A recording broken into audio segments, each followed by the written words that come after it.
given the fact that on Saturday we knew that our numbers would change quite a bit. I'm going to presume that this may be our gathering and not delay in the event that other classes may still be going on from the last hour. We're going to spend a little bit of time this afternoon finalizing the section of material we were talking about yesterday when we came to the end of our allotted time. We were talking about the change that occurred in family customs and marital practices once Israel moved from its nomadic era to the more settled existence in the land of Canaan. We had seen on our first day of study how that during the nomadic era, what we would commonly refer to as the patriarchal age, families in Israel, as was the case of almost all nomadic peoples in the Middle East of the ancient world, were very large clans moving together in groups of several hundred people quite commonly in order to have the base of physical protection, to have the necessary hands to work the flocks, in order to provide the physical security that was necessary to survive in a hostile land where there is no central government and where there are dangers to be found on almost every turn. And that in that world where having as many hands as possible to do the work and to provide the physical protection was desirable, there was a tendency for men to take a number of wives, because with several wives married to a man, he could produce more children to carry forward the agenda of both protection of the family and economic well-being of the family. As we moved into the settled period in which Israel has moved into the land of Canaan and they now are living in cities and villages, immediately one of the things that changes is it becomes less advantageous and less feasible for a man to have a multiplicity of wives, though that practice does continue. Moses, anticipating what will happen once they move into the land of Canaan, gives in Exodus, Leviticus, and in Deuteronomy a variety of codes that will govern husband-wife relationships in the land. It's somewhat unfortunate that these regulations are scattered here and there throughout the text. That is to say, there is no one place in the law of Moses you can go to find a comprehensive description of the laws governing marriage or divorce. Instead, there's a bit here, a bit there, a bit someplace else. One of the simplest ways to look at it all put together is get a copy of Lagarde's narrated Bible and go to the section on marriage law. Because when it comes to the Pentateuch, what Lagarde very interestingly did is to organize the material in the books of Moses by groupings of common themes, so that you find all the dietary regulations put together in one place, and you find all the holy day regulations put together in one place. And similarly, you will find all of the material having to do with husband-wife relationships, with marriage, with divorce, clustered together in one grouping. And it allows you then to see the variety of regulations that were part of Moses' code and to which Israel found itself answerable. As we looked at these yesterday, we found that in that code there were fundamentally 4 ways that a man ended up with a wife in Israel. First of all was by entering into a compact with a free woman, or if she was still under the tutelage of her parents, with her parents, a negotiated contract, a covenant, in which a certain bride price was agreed to, and a date was established at which the relationship would be fully brought together as a consummated marriage. Secondly, there was the option that Moses outlines for the people in Exodus 21 of buying a slave, either with the intention of making her your wife or of making her the wife of your son. These slave wives differed from the free woman wife in a number of ways. One was that the inheritance went first to a woman who came into the marriage free as opposed to a woman who came into the marriage as a slave. Secondly, it differed in that just because she married a man did not mean that her slave status was changed. She was not a free woman, even though she was now married to a free man. Bought a slave, she remained a slave unless he opted to give her her freedom. Once she had her freedom, then the children born to that marriage had a different legal standing than the children that were born to that relationship otherwise. The third way in which wives were procured, and that's a good way to use it because there is a certain amount of buying involved in some of these cases where you go buy a slave to make her a wife, was from among the women taken captive in war, in which you would bring her into your home, give her a period of mourning, and then you would enter into a marriage relationship with her. It's not clear from the text whether she is to be treated as a free woman or as a slave, but the greatest indication is that she is treated as a slave wife, that she has the same standing before the law as a slave wife. The reason for this is that Moses made the provision, which we were looking at the end of the hour yesterday, that if a man took a woman this way and became her husband and then found that she did not please him, found that the relationship was not what he had expected it to be, he had to let her go free. And the specific provision in Moses' law is that he could not sell her as a slave. So that suggests that her status was that of a slave. Otherwise, Moses wouldn't need to have made that provision. In the event that the man rejects her and shuns her in this way, then she is free to walk away from the marriage. She is not tied to that man. She is not tied to that home. She is a free woman entitled to go about her life anew. The fourth way in which we saw yesterday a person's becoming the wife of another person was when a slave, a male in this case, was given another slave as wife by the master. And we were at the end of the hour looking at what happens when the tenure of that slave's service comes to an end. For the provision in Israel was that your slavery would not extend beyond 7 years. The idea being that whatever it was that had compelled you to sell yourself into slavery, that debt could not have been so great, but that after 7 years of service to your master, you would have repaid him his investment and more, and therefore you had literally earned your freedom. But when you went out, your wife, who was a slave, who had been given to you as a slave, was not free. She stayed in slavery. And two options. Either the marriage was dissolved, or he opted to stay in perpetual slavery so that he could stay in relationship with a woman.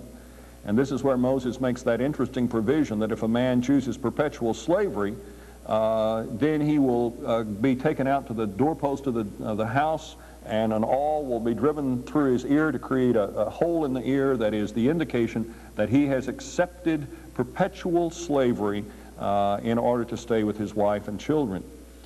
Now, in this situation, we also need to look at how they viewed sexual relationships that went on outside these established and accepted marital practices. Already in this brief survey of marital forms, we've seen some things that are a little bit shocking to our own senses. It's hard for us to imagine an environment in which, take the example of the person who is taken captive in war. She's brought into a home and given 30 days to mourn her family, and then the man takes her as a wife, and a few days later decides, no, I don't really care for this woman after all, and that's it. That's not exactly in line with our mores and our understanding of the way, in line with our understanding of even the way the Old Testament worked, to discover that indeed there was provision in the law of Moses that said a slave being set free would go out without his wife, and that dissolved the marriage, that she remained with her children in slavery to the master, that she belonged to him and not to the husband going out. I guess all of this is to say that we bring an awful lot of presuppositions to the way that marriage laws were established and reckoned in the Old Testament that on closer examination cause us to stop and take pause. It shows us the extremity to which God was willing to go in order to accommodate man in a fallen nature and to accommodate some arrangements that are far from his ideal, but that he would work with in order to stay in a covenant relationship with his people. Today we want to talk a little bit about the laws that had to do with adultery and the punishments therefore. One of the things that you've seen in this survey we've just made, and that we took at greater length yesterday, is that there is an interesting distinction in the law between a free woman and a slave woman. That same distinction flows over into the seriousness of what happens when she is sexually assaulted. It is a more serious crime under the law of Moses to sexually assault a free woman than it is to sexually assault a slave woman. And it is more serious to sexually assault a woman who is betrothed than it is a woman who is unbetrothed. To us, there's no difference among those. Any assault in the realm of sexual violence is equally grievous. But the law of Moses makes very careful distinctions in terms of the penalties extracted among those various types of crimes. Let's start by looking over in the book of Deuteronomy, in the same chapter we were in yesterday, at the end of the hour, the 22nd chapter of Deuteronomy, in a section of laws on morality. This is that section in which a man says to the elders of the city, the woman that I have taken as a wife turned out not to be a virgin.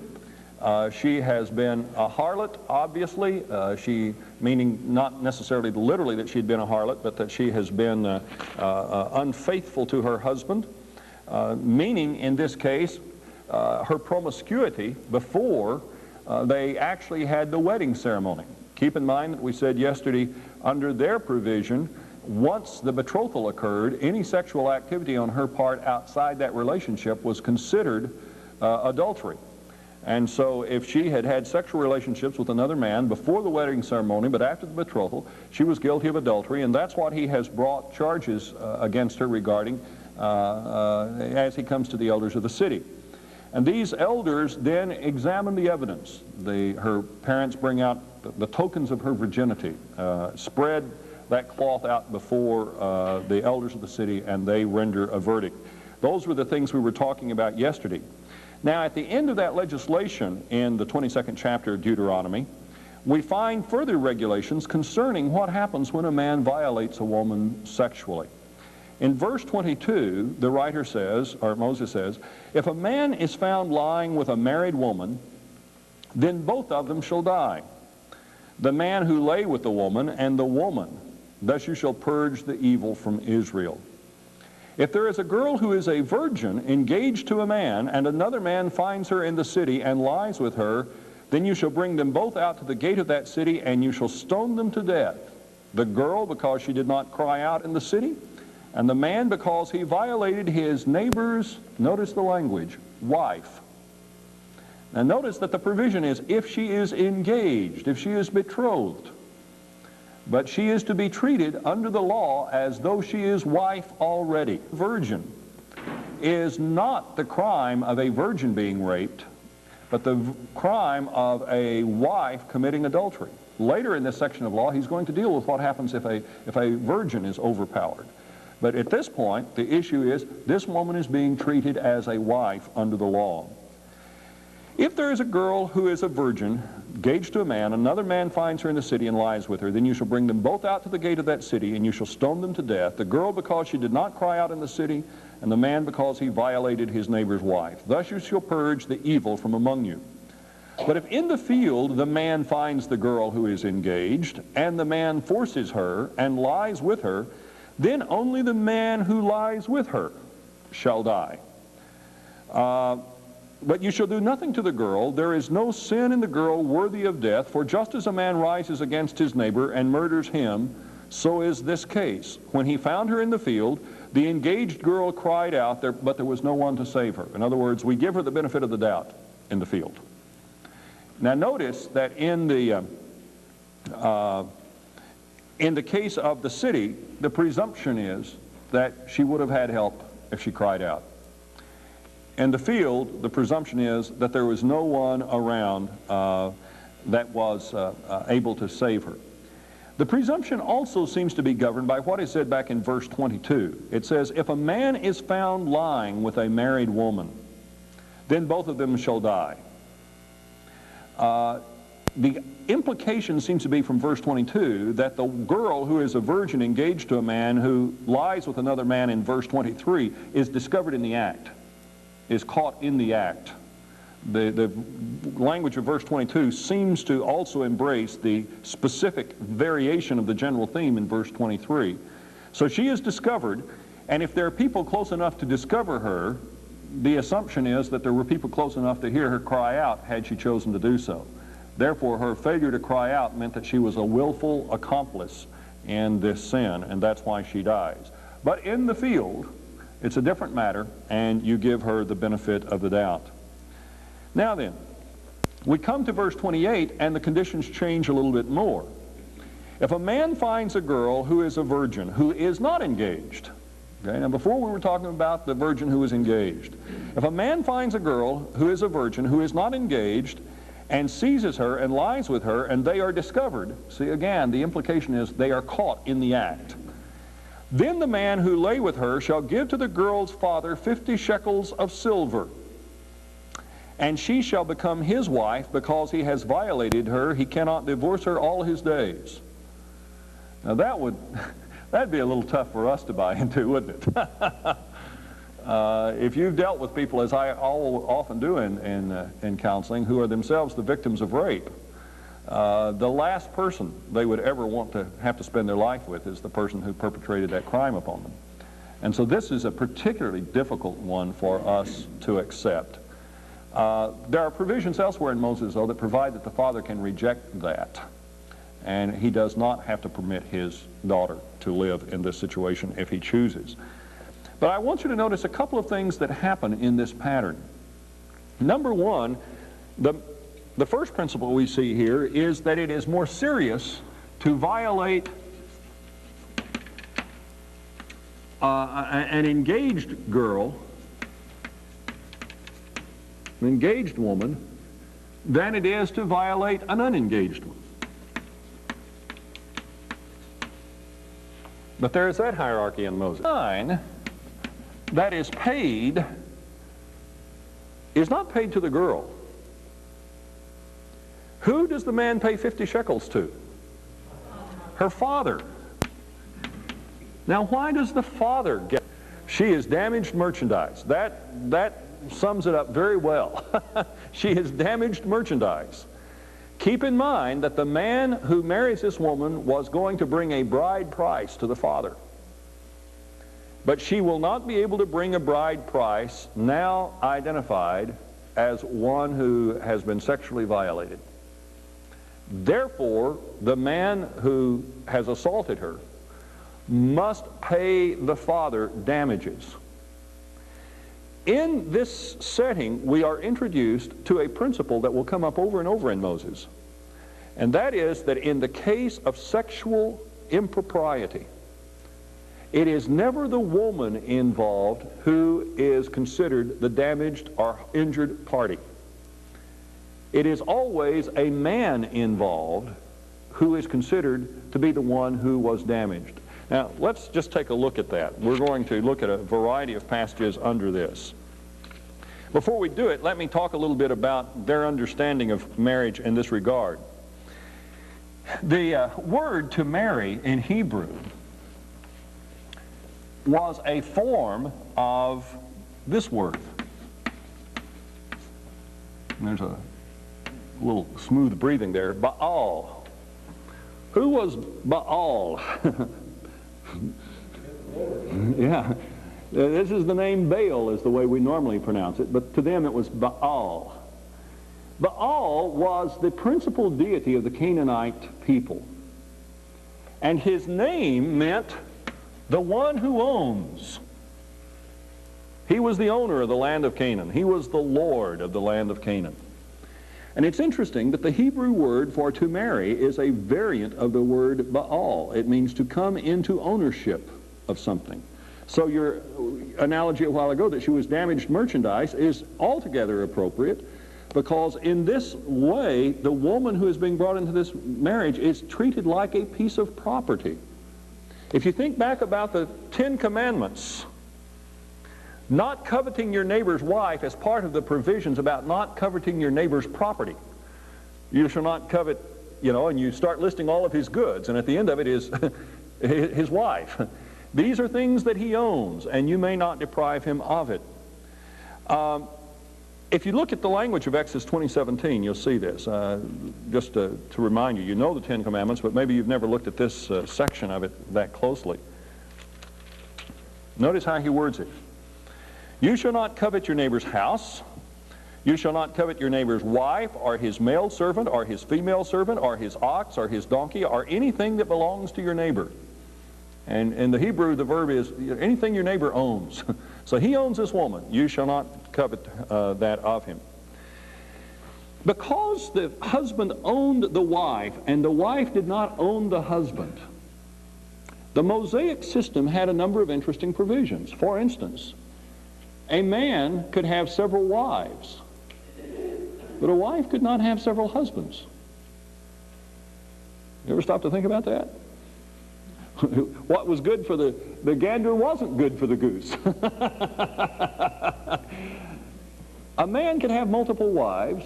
A wife could not have multiple husbands, because the husband was owner of the wife, the way the law read, as opposed to the wife being the owner of the husband.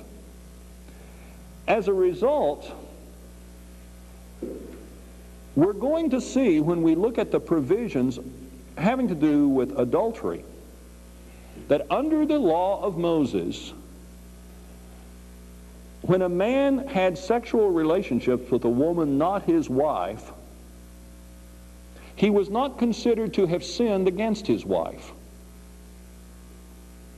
The reason being that if he has 2 or 3 wives, he has sexual access under the law to women, and that relationship does not violate his relationship as husband to another woman. So just because a man has sexual relationships with another woman does not mean that the wife has been sinned against. So you read all the way through the law of Moses, and you'll never find an example of Moses saying that the wife is sinned against in a man's sexual conduct. Now, if there is sin involved, there will somebody be injured. But here is the way the pattern will read, and we'll look at this in detail in a moment. Here is the man, and he has sexual relationships with this woman over here, who is not his wife. Who is the injured party? If you go through Moses and look who gets the fines, it is either the woman's father, or if she's married, it's her husband. The sin is this man against one of these men, not this man against his wife. And that's one of the things that Jesus is going to turn around when he talks about the responsibilities within marriage. He's going to bring things to a more even keel. It's going to be one of the fundamental differences in the way that these values are treated in the Christian era. As a result of this, you also find that while a husband could charge a wife with premarital promiscuity, that was the case we were looking at yesterday, where you bring out the tokens of her virginity to defend her if you're her parents. There's nowhere a provision in Moses for a wife to charge her husband with sexual promiscuity. Read all the way through the law, and there's never a provision for a woman to come to the elders of the city and say, I've got a husband that's running around on me. She doesn't have that freedom. She doesn't have that right. Because, again, she is not treated in the same level of citizenship as the husband. As a result, you have husbands who could indict their wives for secret infidelities. Turn over to the book of Numbers, and this is a very strange section of Scripture. Don't ask me what all is going on here, because I'm not sure I know. But we'll just notice it anyway. Numbers chapter 5.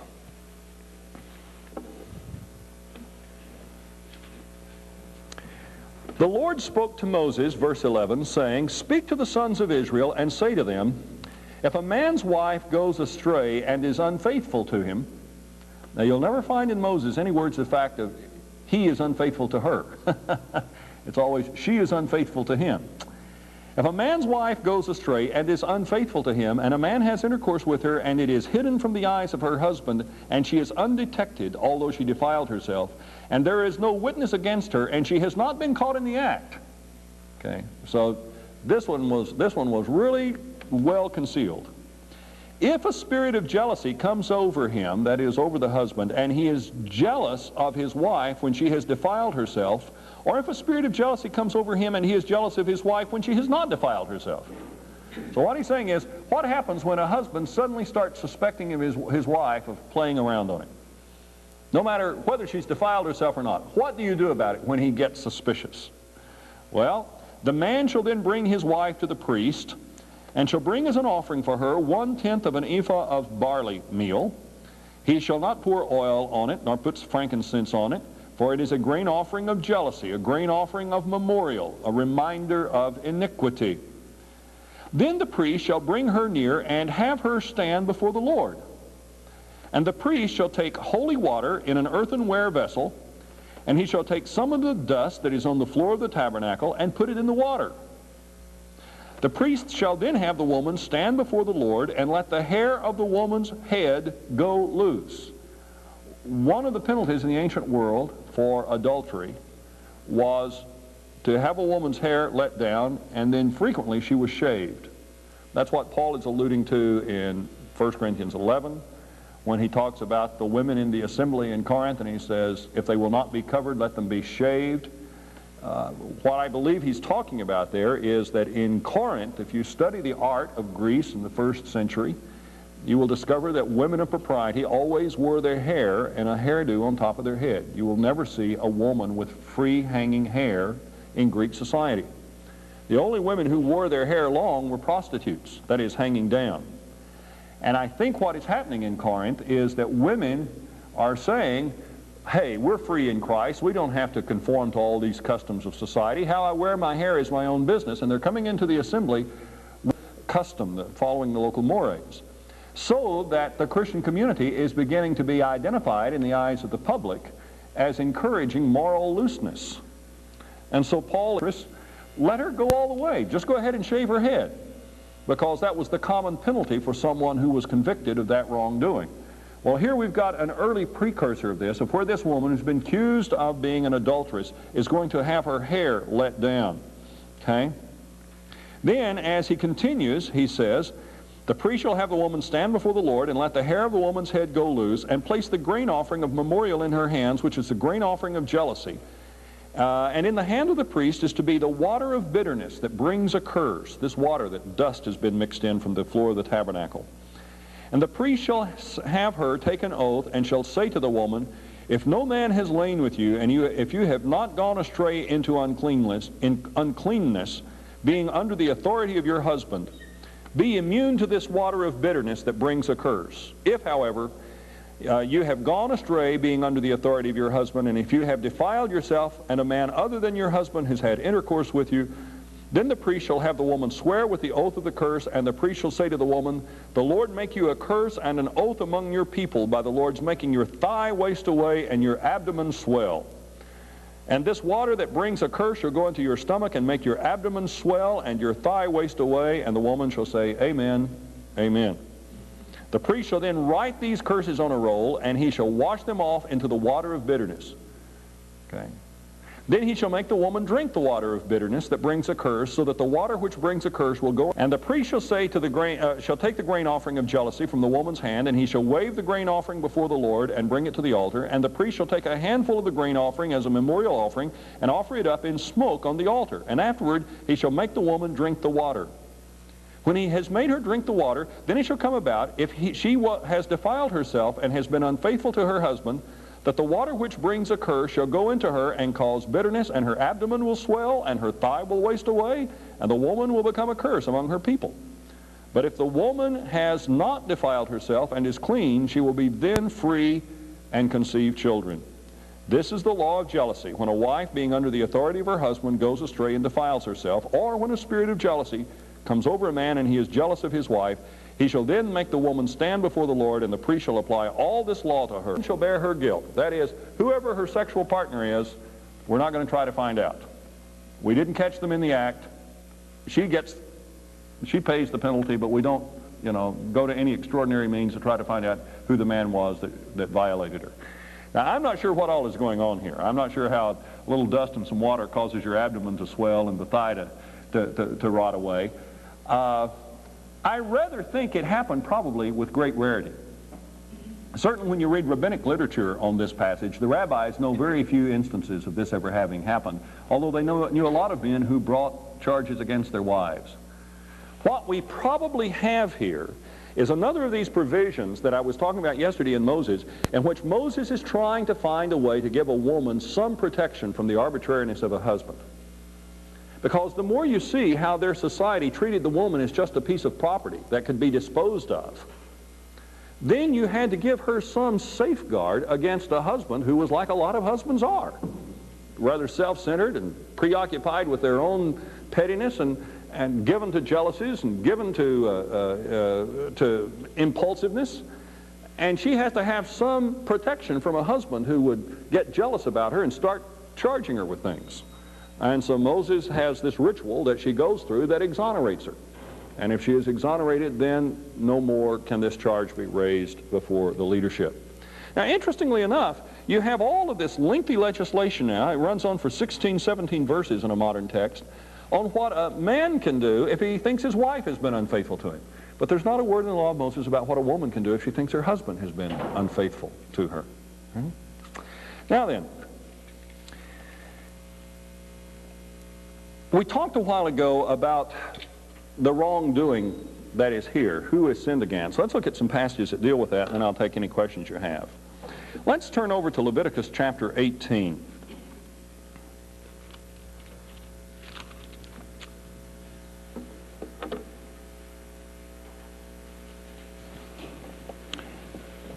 And here we're going to look at who is sinned against in the case of incest between a son and a mother. Verse 7 of Leviticus 18 says, "You shall not uncover the nakedness of your father, that is, the nakedness of your mother. She is your mother, you are not to uncover her nakedness." In this setting now, we want to go over to the 20th chapter and the 11th verse, where he comes back to this theme. "If there is a man who lies with his father's wife, he has uncovered his father's nakedness. Both of them shall surely be put to death. Their blood guiltiness is upon them." And then marking this, go over to Deuteronomy chapter 22. I told you these things were scattered out here, yon, and everywhere in the text. And here again you find another provision that says simply, "A man shall not take his father's wife, so that he shall not uncover his father's skirt."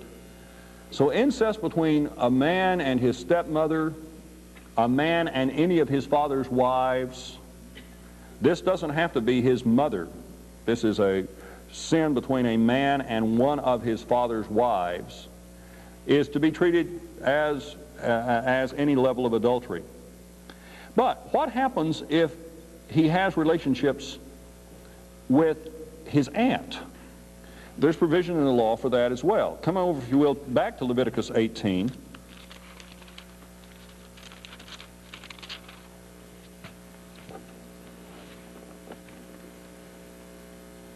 The 14th verse says, "You shall not uncover the nakedness of your father's brother. You shall not approach his wife. She is your aunt." Or, coming over to chapter 20, verse 20, he deals with it again. He says, "If there is a man who lies with his uncle's wife, he has uncovered his uncle's nakedness. They shall bear their sin. They shall die childless." This is interesting. All of a sudden, they're not to be put to death. Now here a moment ago, if he had a relationship with his father's wife, they were both to be killed. But if the relationship is with his uncle's wife, they're going to die childless. Now, that one sort of surprises me when I come against it. I haven't quite drawn the difference there. And it's not clear in the text who will die childless.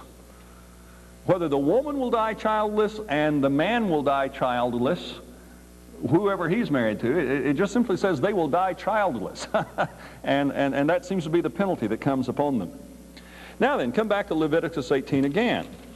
And let's see what happens with sisters-in-law. Okay? Verse 16 says, "You shall not uncover the nakedness of your brother's wife. It is your brother's nakedness." Then we go back to chapter 20, 21, and it says, If there is a man who takes his brother's wife, it is abhorrent. He has uncovered his brother's nakedness. They shall be childless.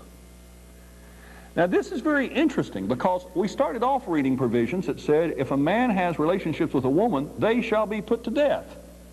Period. And then we find it saying if a man has relations with his father's wife, they shall be put to death. Period. And then all of a sudden we start coming across some regulations that say, well, not in every case.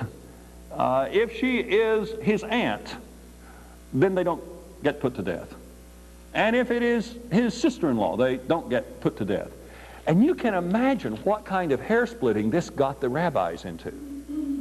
Because in these situations where people were marrying cousins and half-sisters and everybody was related to everybody in 7 or 8 different ways. And so just exactly what was the relationship between you and this woman you had had relationships with, you see? If you trace it through this part of the family, she's your cousin. If you trace it this way, she's your aunt. If you trace it this way, she's your granddaughter, you know. How do you trace this thing? And it is some of the most fascinating things to get into the rabbinical literature and see these rabbis who have to decide in a court case, what aspect of the law governs this particular crime, and trying to work through exactly what is the relationship between this man and this woman. All right. Now then, if we come to Deuteronomy chapter 22, 28 to 29, we find another provision of these sexual codes. This is the one that we've already looked at.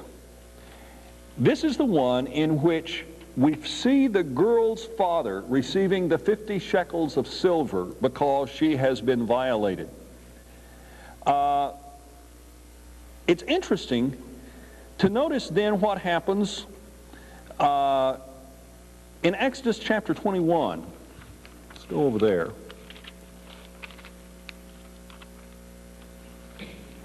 When a woman has been injured by our understanding of things, but she doesn't get the settlement. In Exodus 21, we're going to be at 22.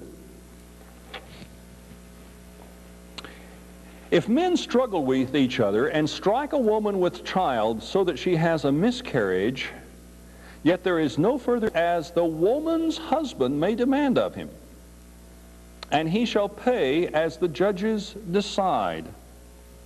But if there is any further injury, then you shall appoint as a penalty life for life, eye for eye, tooth for tooth, hand for hand, foot for foot, burn for burn, wound for wound, bruise for bruise. It's an interesting passage, incidentally, in the whole abortion debate. Because listen to what is being said here. If she is struck so that she miscarries and there is no further injury, then he pays a fine. But if there is further injury, he pays eye for eye, tooth for tooth, life for... How that figures into this whole abortion discussion. But this is an interesting passage because it's almost as though Moses doesn't treat that miscarriage as a murder. Okay?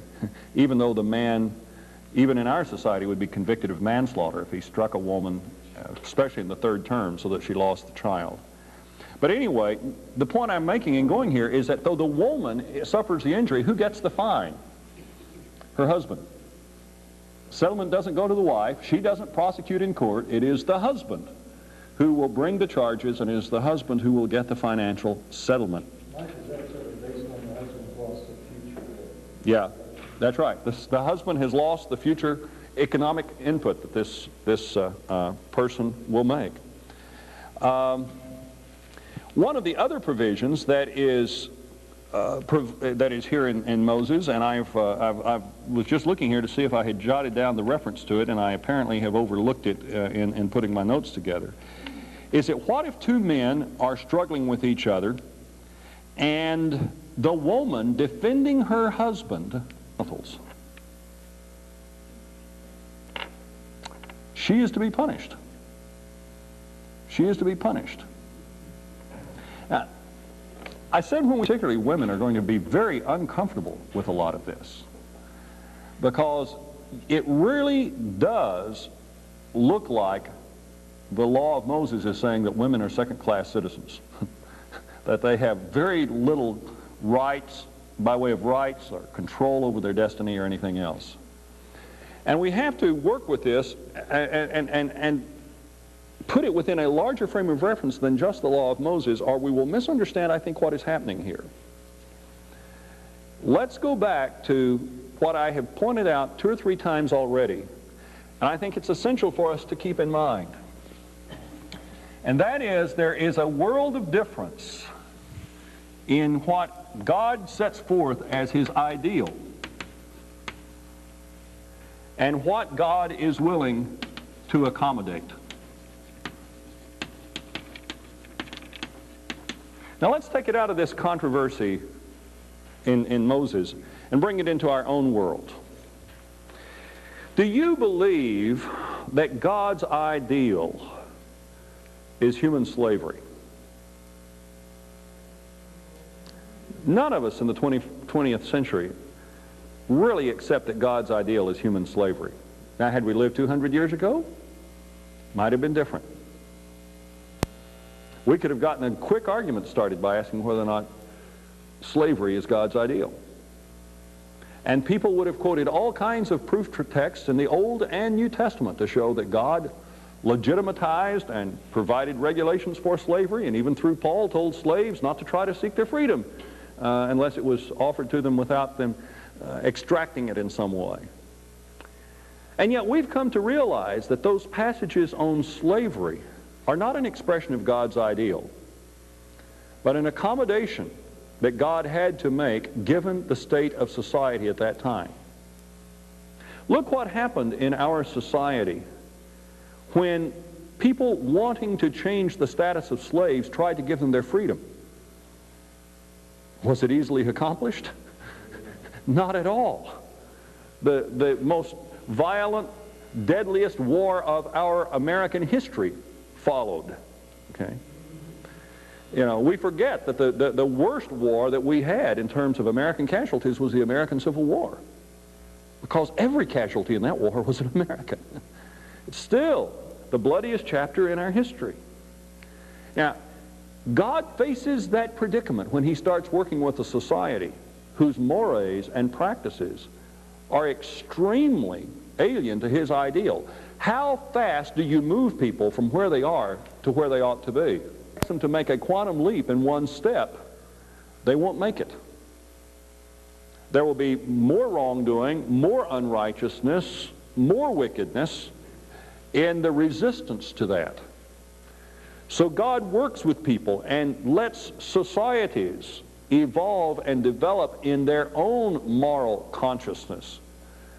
And so, just as with women here, I don't think this state that women are found in the provisions under Moses, are God's ideal. At the same time, I don't think slavery was God's ideal in the first century when Paul was writing to slaves and saying, stay as you are.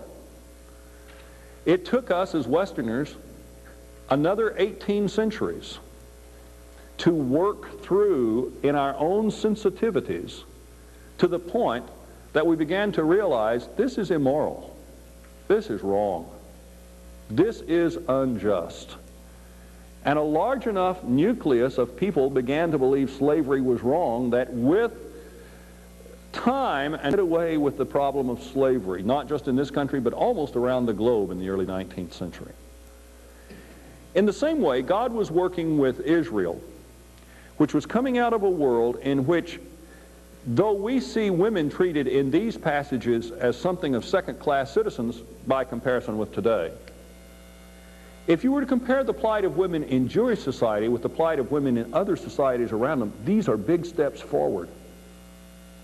That's why I pointed out to you the number of places where what Moses is doing is building a hedge of protection around a woman to keep her from being arbitrarily mistreated by a husband who has all the cards, if you would. And you cannot compare Moses to Christ, and you cannot compare Moses to us. Otherwise, God comes off looking like a pretty bad God in these pictures, because He seems to be condoning second-class citizenship for women.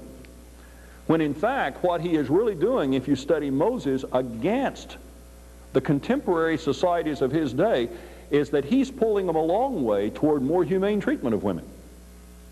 He is starting to give them certain legal protections. A woman has a right to say, wait a minute, I have been accused and here is my defense. She is being given her day in court. Now, it may seem to us, by our standards of modern justice, that the judicial process is stacked against her. But by the standards of that world, she had far more initiatives and privileges before the court for her case to be heard than you would have found elsewhere. For instance, if you go to Palestine today in the occupied territories, and a teenage girl is found pregnant,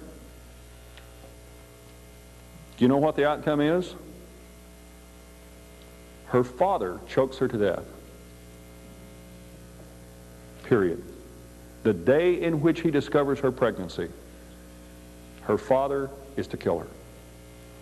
And then he goes out in the street and shouts at the top of his lungs that he has purged the evil from the village. Okay?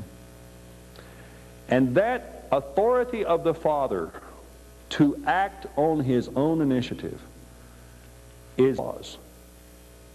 In Rome, before the Republic, if a child, if a boy was recalcitrant, the father was perfectly at liberty to either kill him, or if he was a little bit more humane, to sell him into slavery. But he didn't sell him into slavery to Romans.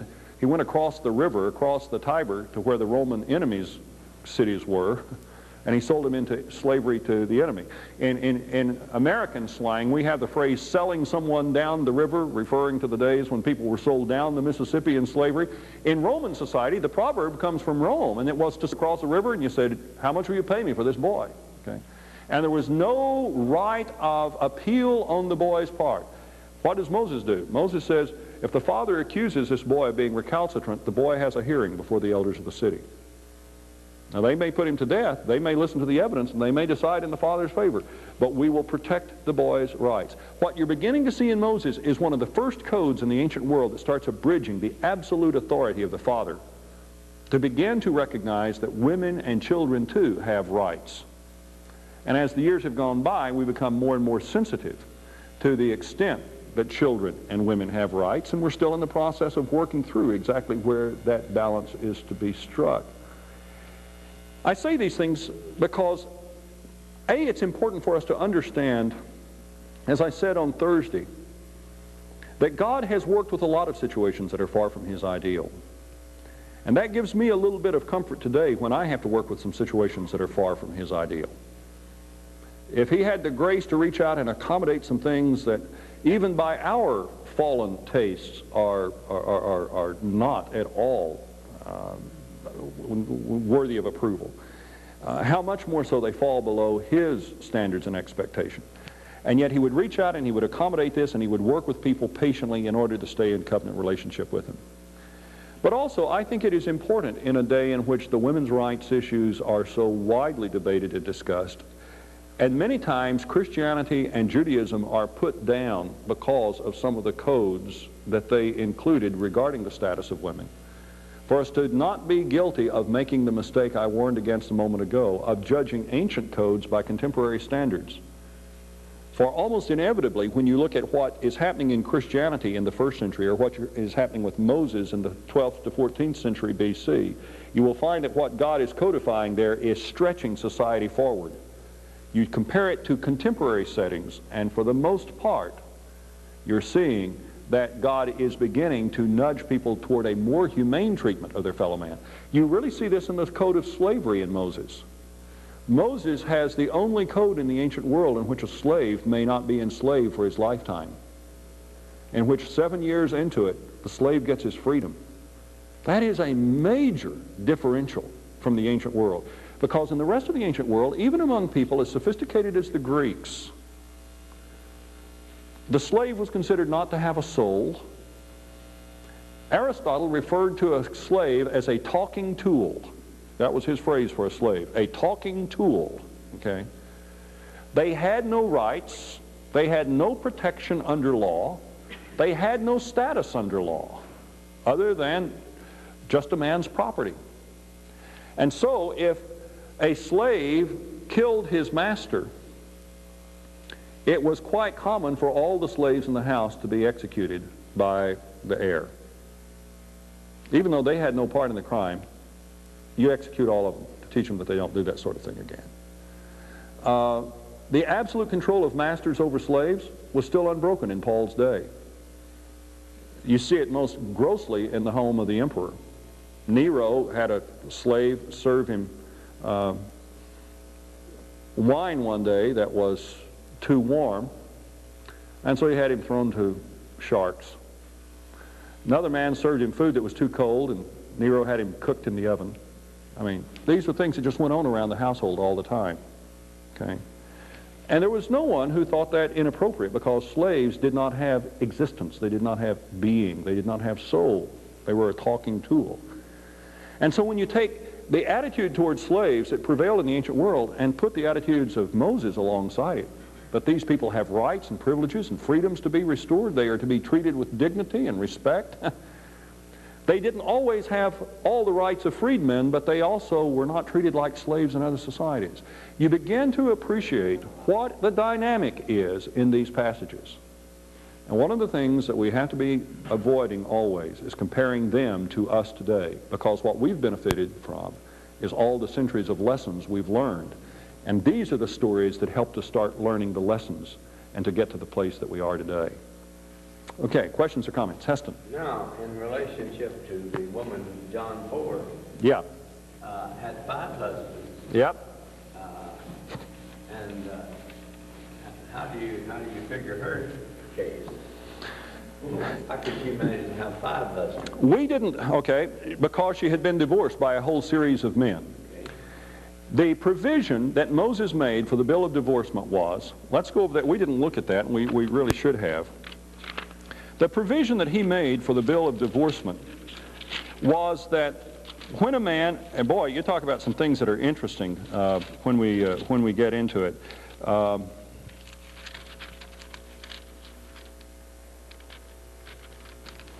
Come to Deuteronomy 24. This is the law. First verse. When a man takes a wife and marries her, and it happens that she finds no favor in his eyes because he has found some indecency in her. Now the whole issue in Jesus' day is, what is this some indecency? It's an interesting word in Hebrew. It is the phrase, oops, if we were to bring the letters into English, ervat dabar. It only occurs one other time in Scripture, and it happens to be in the preceding passage, preceding chapter, where it's talking about how a man does his latrine duty. Come back to chapter 23, verse 12. You shall have a place outside the camp for your latrine, and go out there, and you shall have a spade among your tools. And it shall be, when you sit down outside, you shall dig with it, and shall turn to cover up your excrement. Since the Lord your God walks in the midst of the camp to deliver you and to defeat your enemies before you, therefore you must keep the camp holy, and he must not see anything indecent. That's this word, ervat. So, though we don't know specifically what it is over here in chapter 24 that this man discovers in the woman, it's obvious that Moses is talking about something pretty gross. Okay, he finds some indecency, some ervat debar in this woman that he has married. And he writes her a certificate of divorce and puts it in her hand and sends her out from his house, and she leaves his house and goes and becomes another man's wife. See? And if the latter husband turns against her and writes her a certificate of divorce and puts it in her hand and sends her out of his house, or if the latter husband dies who took her to be his wife, then the former husband who sent her away is not allowed to take her again to be his wife, since she has been defiled. For that is an abomination before the Lord, and you shall not bring sin on the land which the Lord your God gives you as an inheritance.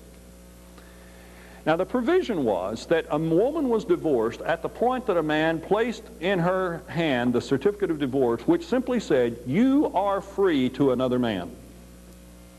That's what it said. You are free to another man. And once it was placed in her hand, that was it. There was no court proceedings, there was no hearing, there was no trial, there were no attorneys involved. Husband simply sat down, wrote that out, put it in her hand, the marriage was finished. One of the most interesting things about rabbinic law is some of the cases the rabbis heard in their courts having to do with the settlement of estates. For instance, if a man is so angry at his wife that he writes out a bill of divorce and walks in the room and slings it at her, you put it in her hand. Okay? Does throwing it at her constitute putting it in her hand? Now you see, we're not the first generation that goes to the Supreme Court with all of these little debates. And the rabbis talked about that for ages and ages. And they finally basically came to a consensus that if it lands closer to her than it does to him, yes, it's in her hand.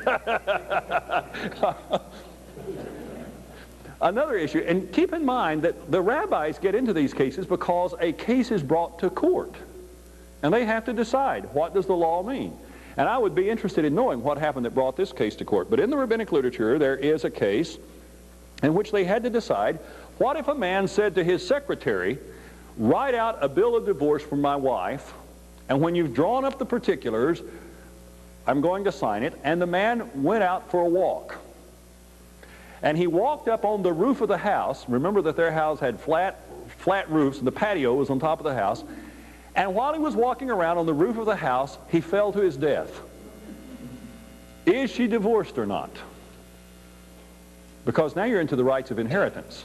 Does she get the estate? That's the question. Does she get the estate?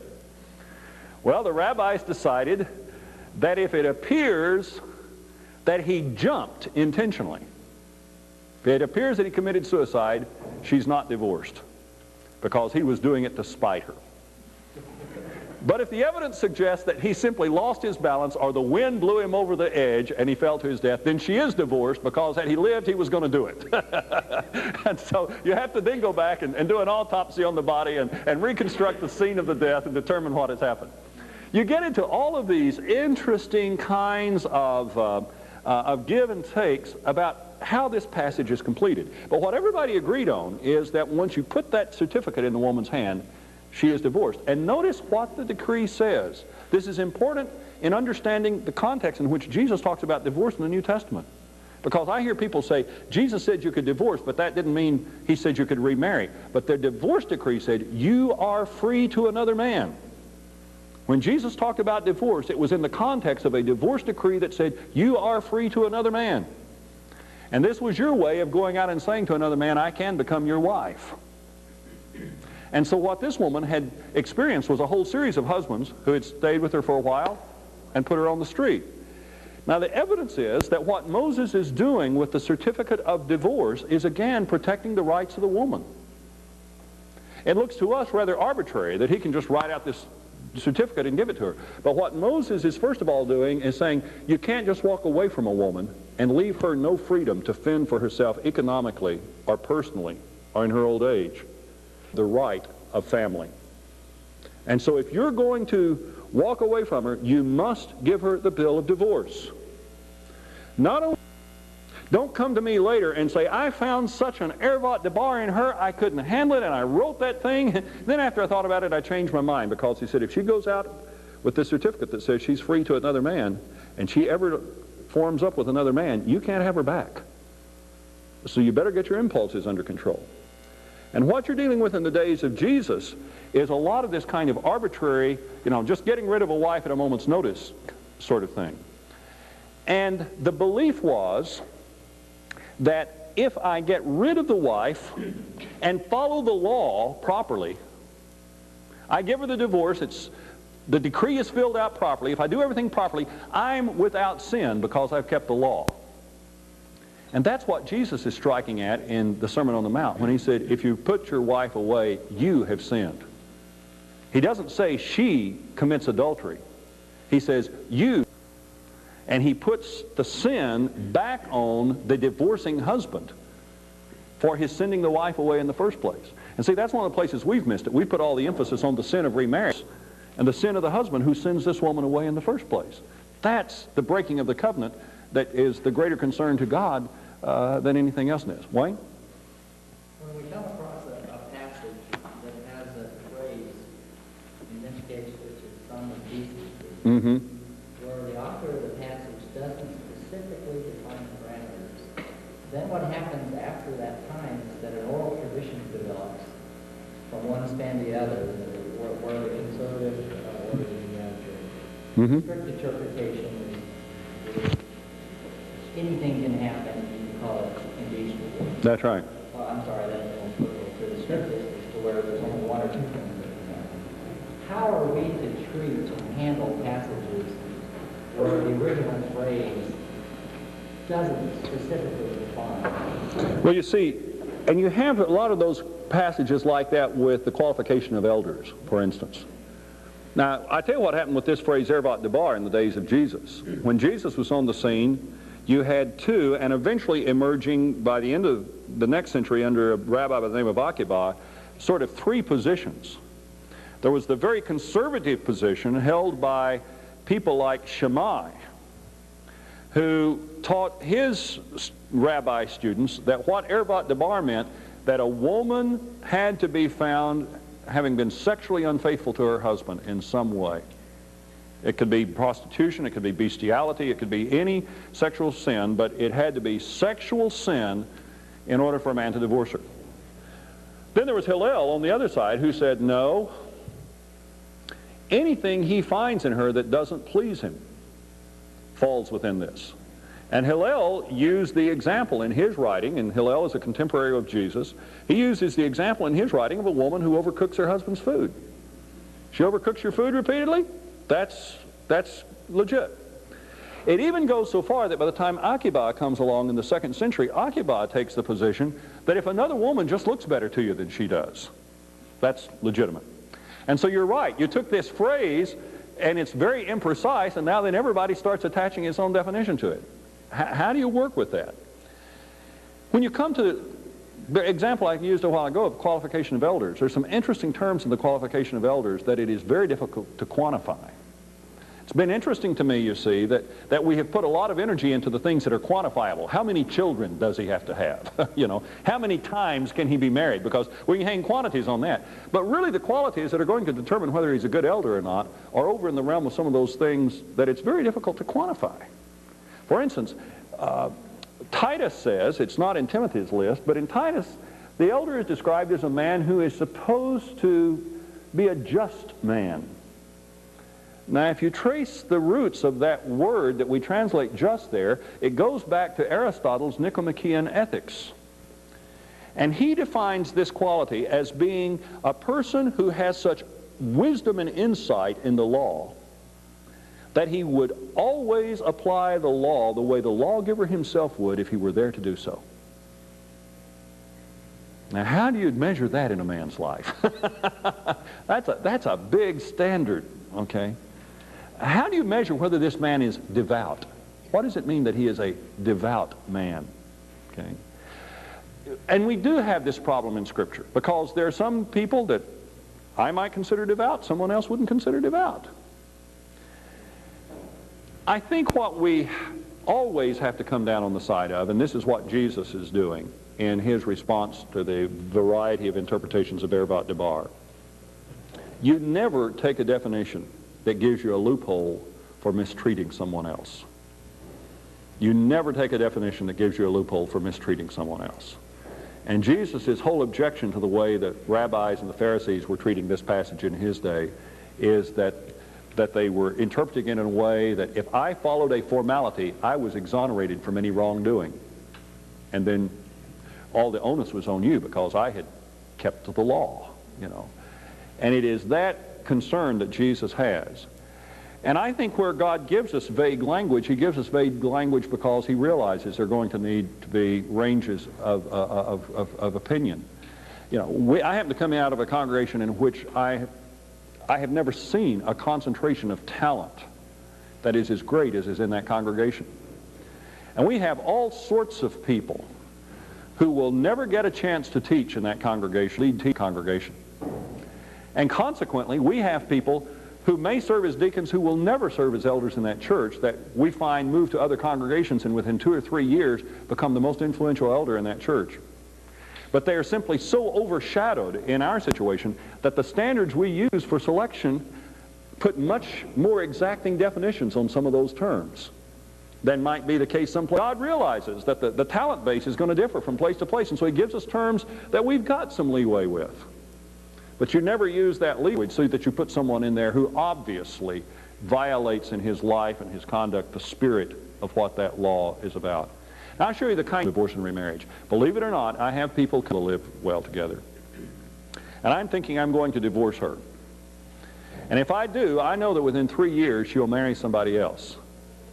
And if she does that, won't she be guilty of playing with these codes? Using law that was intended to enrich life to give you a loophole to pursue your own selfish agenda. And that's what I start watching for in the way people are handling Scripture, is are they doing loophole stuff with the law to pursue their own selfish agenda? And at that point, I say whatever definition you've given the words is not one that we need to subscribe to. It's a good question, good question.